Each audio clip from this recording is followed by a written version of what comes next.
नमस्कार, स्वागत है आपका एनएनसी न्यूज में। मैं हूं लोकेंद्र त्यागी और आप देख रहे हैं न्यूज नाइट। सबसे पहले नजर सुर्खियों पर। पंजाब के भटिंडा में बीजेपी वर्सेस कांग्रेस के युवराज कहा विचारधाराओं की लड़ाई है इस बार का चुनाव, देश को बांटने की राजनीति करती है बीजेपी। एक दिन पहले अपने दिए गए बयान से पलटे फारूक अब्दुल्ला, कहा मोदी से नहीं कोई व्यक्तिगत दुश्मनी, उनके नीतियों से करता हूं नफरत।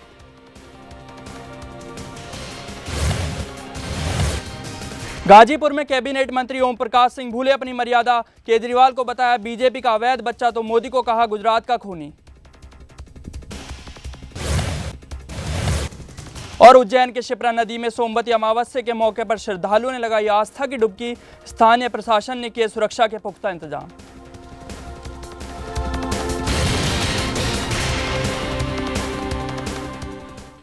अब खबरें विस्तार से। कांग्रेस के उपाध्यक्ष राहुल गांधी ने लोकसभा चुनाव के मद्देनजर पंजाब के भटिंडा में जनता को संबोधित करते हुए राज्य के प्रकाश सिंह बादल की सरकार और भारतीय जनता पार्टी पर जमकर निशाना साधा।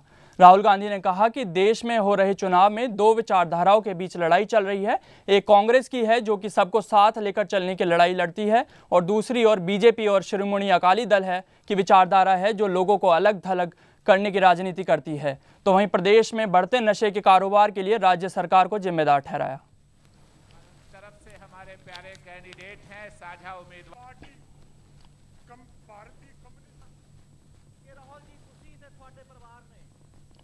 चुनाव है और दो विचारधाराओं की लड़ाई है। एक तरफ कांग्रेस पार्टी की विचारधारा,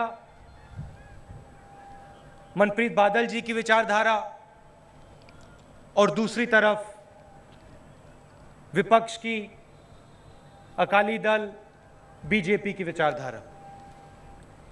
हम कहते हैं कि सबको जोड़कर आगे बढ़ना है, वो तोड़ने की बात करते हैं। ये फर्क है हम में और उनमें।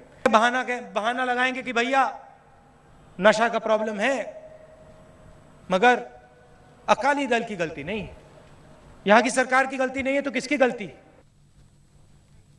समाजवादी पार्टी के नेता और उत्तर प्रदेश सरकार में कैबिनेट मंत्री ओम प्रकाश सिंह ने बीजेपी के प्रधानमंत्री पद के उम्मीदवार नरेंद्र मोदी और आम आदमी पार्टी के नेता अरविंद केजरीवाल पर जमकर निशाना साधा। एक तरफ उन्होंने केजरीवाल को भारतीय जनता पार्टी के अवैध बच्चा करार दे दिया, तो वहीं दूसरी तरफ 2002 में गुजरात दंगों को लेकर मोदी को खूनी बताया। आजम खान के आरोपों को बचाव करते हुए ओम प्रकाश सिंह ने कहा कि आजम भाजपा का ही नाजायज औलाद है आप पार्टी, अब वो गोंद नहीं ली है, उसमें लिखा पढ़त में नहीं कहा गया, नहीं तो केजरीवाल तो नाजायज औलाद भारतीय जनता पार्टी है क्या? खून से नहीं है, खून के समुंदर से नहाया हुआ। हम उससे अधिक बढ़ के कह रहे हैं। आज पूरा देश में इस सवाल की बहस हो रही है, और उनके राष्ट्रीय अध्यक्ष और नेता माननीय अटल बिहारी वाजपेयी, मुल्क के प्रधानमंत्री, तो उन्होंने कहा कि मोदी साहब ने राजधर्म का पालन नहीं किया। तो ये तो इसी का सीक्वेंस है ना। जब देश के बंटवारा हुआ तो एक कहा कि हम धर्म के नाम पर देश बनाएंगे, और दूसरा ने कहा कि नहीं, हम धर्मनिरपेक्षता के नाम पर देश बनाएंगे। तो दोनों का जो 1947 का मुसलमान जो हिंदुस्तान में रह गया, उस पर शक करना, अपने आप पर शक करना। आजम साहब ने ऐसा कोई गलत बयान नहीं दिया। कांग्रेस के वरिष्ठ नेता और राज्यसभा सांसद प्रमोद तिवारी ने लखनऊ में कांग्रेस उपाध्यक्ष राहुल गांधी पर की गई टिप्पणी को लेकर नरेंद्र मोदी पर अपना निशाना साधा।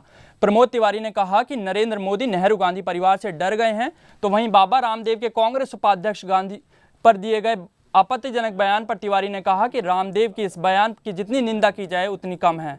घटिया जलील बयान है कि राजनीतिक इतिहास में इतना घटिया और जलील बयान शायद ही किसी ने दिया हो।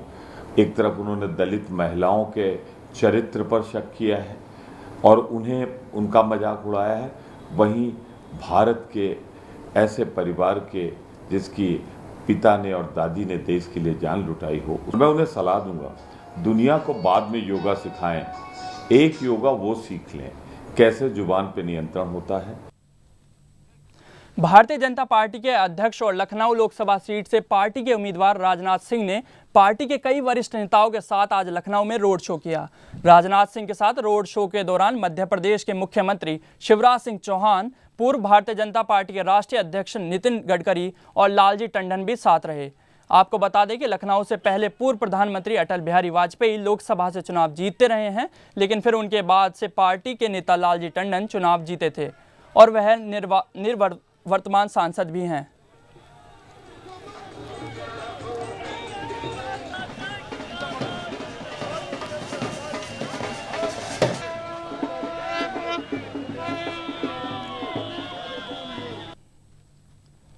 राहुल गांधी पर की गई अभद्र टिप्पणी के विरोध में योग गुरु बाबा रामदेव के खिलाफ आज जयपुर में दलित समाज के काफी आक्रोश देखने को मिला।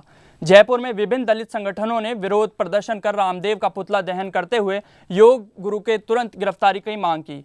वहीं कुछ दलित प्रतिनिधियों ने इस बयान पर आपत्ति जताते हुए शहर के ज्योति नगर थाने में रामदेव के खिलाफ प्राथमिकी दर्ज कराई। गौरतलब है कि कुछ दिन पहले रामदेव ने कांग्रेस अध्यक्ष राहुल गांधी को लेकर कुछ आपत्तिजनक बयान दिए थे, जिसमें कहा था कि राहुल गांधी हनीमून और पिकनिक के लिए दलितों के घर जाते हैं। ये रामदेव जी ने जो भारत का करीब 25% समुदाय, भारत का 25% समुदाय जो इस देश के विकास के लिए बड़ी शालीनता से, विनम्रता से काम कर रहा है, उसका ये जो उन्होंने वक्तव्य दिया है कि राहुल गांधी दलितों के घर में जाकर के हनीमून मनाते हैं, इसमें पूरे देश के अंदर FIR दर्ज हो रही है SC/ST एट्रोसिटी एक्ट में, और बहुत जल्दी परिसंघ पूरे देश में, देश के कोने कोने में आंदोलन चलाने का हमने निर्णय लिया है। आज दिल्ली में जंतर मंतर पर भी बड़ा प्रदर्शन हुआ है। कल पूरे देश की राष्ट्रीय कार्यकारिणी दिल्ली में बुलाई गई है। परसों पूरे देश में रामदेव को अरेस्ट करने के लिए हम लोग अब पूरे देश में आंदोलन चलाएंगे। और हमारी मांग है भारत की सरकार से कि ऐसे लोगों को अगर खुला छोड़ा जाएगा, भारत के दलितों की भावनाओं से खेलने का मौका दिया जाएगा, तो दलित समाज इसे किसी भी कीमत पर बर्दाश्त नहीं करेगा। जम्मू कश्मीर के मुख्यमंत्री अमर अब्दुल्ला ने कश्मीरी पंडितों को लेकर बीजेपी के PM पद उम्मीदवार नरेंद्र मोदी के बयान पर पलटवार करते हुए कहा कि कश्मीरी पंडित फारूक अब्दुल्ला के दौर में जम्मू से नहीं गए, तो बल्कि ये लोग जगमोहन साहब के दौर से यहाँ से गए हैं। अमर अब्दुल्ला ने कहा कि वो वही जगमोहन हैं जिनको मुफ्ती सैयद गृह मंत्री बनाकर जम्मू लाए थे। साथ ही साथ अब्दुल्ला ने मोदी को आड़े हाथों लेते हुए कहा कि कश्मीरी पंडितों को जम्मू से जाने के लिए भाजपा जिम्मेवार है। गौरतलब है कि नरेंद्र मोदी ने फारूक अब्दुल्ला पर निशाना साधते हुए कहा था कि कश्मीरी पंडितों को अब्दुल्ला परिवार ने कश्मीर से बाहर कर दिया है। कश्मीरी पंडित फारूक अब्दुल्ला साहब के दौर में नहीं गए यहाँ से, कश्मीरी पंडित जनाब जगमोहन साहब के दौर में गए। लेकिन मोदी साहब, ये जो आप हिस्ट्री को तोड़ मरोड़ के पेश करने की कोशिश कर रहे हो, अगर कश्मीरी पंडित यहाँ से गए, वो आपकी पार्टी के मदद से गए। जगमोहन साहब मेरे पार्टी का हिस्सेदार नहीं है। केंद्रीय मंत्री और नेशनल कॉन्फ्रेंस के अध्यक्ष फारूक अब्दुल्ला ने एक दिन पहले नरेंद्र मोदी पर दिए गए बयान से मुकरते हुए कहा कि नरेंद्र मोदी से उनकी व्यक्तिगत दुश्मनी नहीं है, लेकिन मोदी के कश्मीर के मुसलमानों के प्रति इरादों से नफरत करते हैं। गौरतलब है कि फारूक अब्दुल्ला ने एक जनसभा को संबोधित करते हुए कहा था कि जो लोग नरेंद्र मोदी को साथ देंगे उन्हें समुद्र में जाकर डूब मरना चाहिए। साथ ही साथ मोदी पर हमला करते हुए फारूक अब्दुल्ला ने कहा कि मोदी जम्मू कश्मीर की धारा 370 खत्म करना चाहते हैं, जो जम्मू कश्मीर की जनता को कभी स्वीकार नहीं करेगी।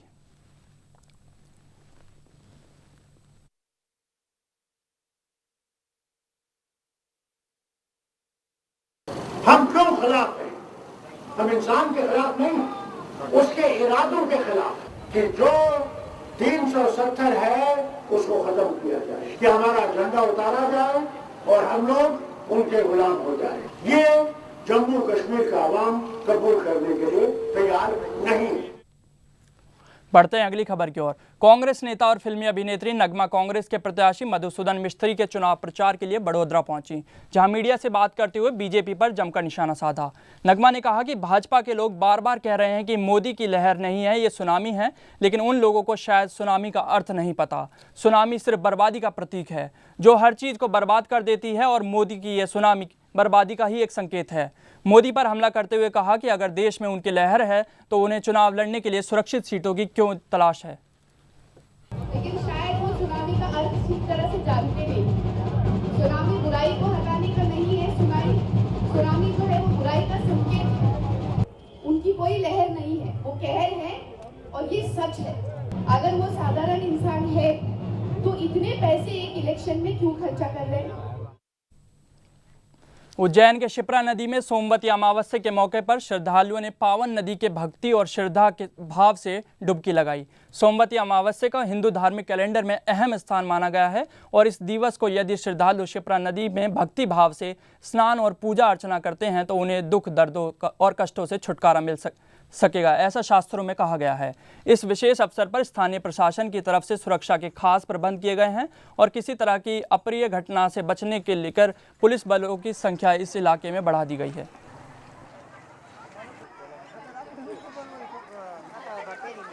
एक अपने आप में बहुत बड़ा दुर्लभ संयोग है आज के दिन। इस तीर्थ पे अगर स्नान करने से जो भी तीर्थ अगर स्नान का फल लेता है तो उसको नर्मदा का भी स्नान का फल मिलेगा और शिप्रा तीर्थ का भी फल मिलेगा। नोएडा में गुंडाराज दिन पर दिन बढ़ता जा रहा है। दो गुटों में संपत्ति विवाद को सुलझाने के लिए बुलाई गई पंचायत में जमकर मारपीट और फायरिंग हुई। मामला नोएडा के सेक्टर 58 का है, जहां पर जमीन विवाद को लेकर दो पक्षों के विवाद चल रहा था। विवाद इतना बढ़ गया कि दोनों गुट आपस में भिड़ गए और फायरिंग शुरू कर दी। लगभग 2 घंटे की अनवरत फायरिंग में एक व्यक्ति की मौत हो गई है और 6 लोग घायल हो गए हैं, जिन्हें इलाज के लिए अस्पताल में भर्ती कराया गया है। प्लॉट को लेकर विवाद दो पक्षों में हुआ है। जैसे आपने देखा, पहले बाहर एक प्लॉट है जिसको खरीदने को लेकर, जिसके कब्जे को लेकर एक विवाद हुआ है। उस विवाद के बाद आपस में मारपीट हुई। पहले कहासुनी हुई, मारपीट हुई और मारपीट होने के बाद फायर हुआ, जिसमें एक राहुल नाम के लड़के को लगी थी और हॉस्पिटल में उसकी डेथ हो गई है। बाकी यहाँ पे फोर्स तैनात है, पीएसी यहाँ पे तैनात कर दी गई है और जो भी अभियुक्त हैं इसमें उनकी गिरफ्तारी के लिए दबिशें दी जा रही हैं। काफ़ी लोग हमने डिटेन भी किए हैं और उनसे पूछताछ चल रही है। आगरा के थाना शमशाबाद में सपा नेता सेलू ने कुछ लोगों के साथ मिलकर पुलिस स्टेशन के सामने बीजेपी के फतेहपुर सीकरी लोकसभा सीट से प्रत्याशी चौधरी बाबूलाल के साथ जमकर मारपीट की। यह पूरा मामला थाने के अंदर का है, जहां बीजेपी नेता अपने कार्यकर्ताओं के बात कहने थोड़े पहुंचे थे, जहां मौजूद सपा नेता सेलू ने अपने साथियों के साथ मिलकर थाना अध्यक्ष के सामने भाजपा नेताओं के साथ मारपीट की, जिस बात को लेकर भाजपा नेता आक्रोश में आ गए और थाने के सामने ही प्रदर्शन पर बैठ गए। यहाँ एक शादी में आए हुए थे, हमको सूचना मिली कि भारतीय जनता पार्टी एक कार्यकर्ता को पुलिस ने उठा लिया है, तो हम लोग थाने में आए। मैं और मंत्री जी 2 ही लोग थे बस, और जैसे ही थाने में आए तो 10-15 लोग अंदर थाने में इंस्पेक्टर के बिल्कुल पीछे खड़े हुए थे, अरुण कुमार यादव के पास। और हम लोगों ने आकर बस मामला पूछा कि ये लोग क्यों तुमने थाने में भारतीय जनता पार्टी के कार्यकर्ता को क्यों बिठा लिया है। इतने में ही वो समाजवादी पार्टी के कार्यकर्ता आए और मंत्री जी की तरफ बढ़े उनसे बदतमीजी करने के लिए। मैं बीच में पहुंच गया तो मेरे साथ उन्होंने इस प्रकार की, आप सब लोग देख रहे हैं किस प्रकार से बदतमीजी करी और मारपीट लगाई। उसमें ऐसो जो थाने का थाना इंचार्ज था वो बिल्कुल खड़ा हुआ देखता रहा, उसने किसी प्रकार की कोई कार्रवाई नहीं की। उल्टा उन लोगों को ये उत्साहवर्धन कर रहा था कि इसको मारो और बुरी तरह से मारो। वो तो मंत्री जी और हम लोग फिर बाद में अपनी जान बचाकर भागे। छत्तीसगढ़ से एक अच्छी खबर है। छत्तीसगढ़ के रायपुर में एक प्राइवेट नर्सिंग होम में पहली बार एक दिन में रिकॉर्ड संख्या में 13 टेस्ट ट्यूब बेबी को जन्म हुआ। इन नवजात शिशुओं में 8 लड़के और 5 लड़कियां हैं। इन नवजात बच्चों को 11 महिलाओं ने जन्म दिया है, जो कि शादी के कई सालों बाद भी उम्मीद को नहीं छोड़ पा रही थी। 2 महिलाओं ने तो जुड़वा बच्चों को जन्म दिया। एक नवजात शिशु की मां मालती ने मीडिया से लोगों से बात करते हुए खुशी जाहिर करते हुए कहा कि शादी के 18 साल के बाद उन्हें टेस्ट ट्यूब बेबी से जुड़वा बच्चों को जन्म दिया है। तो वहीं टेस्ट ट्यूब डॉक्टर नलिनी मधरिया ने कहा कि कई निराश और मातृत्व की सुख से महरूम महिलाओं के चेहरों पर खुशी लाने से उन्हें सुकून मिलता है।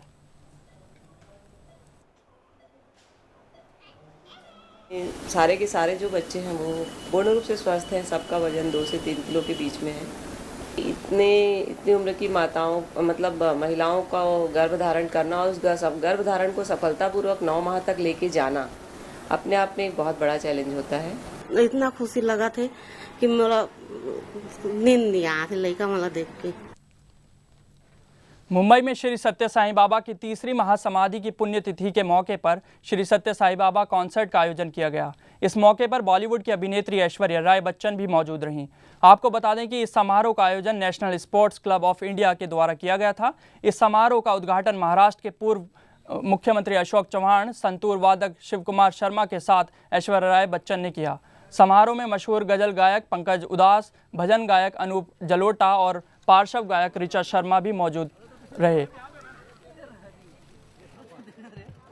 अचीव तो करवाने वाले वो थे जो हमें आशीर्वाद दे गए और वो हमारी ज़िंदगी का सबसे बड़ा अचीवमेंट वही था कि उनके आशीर्वाद मिले।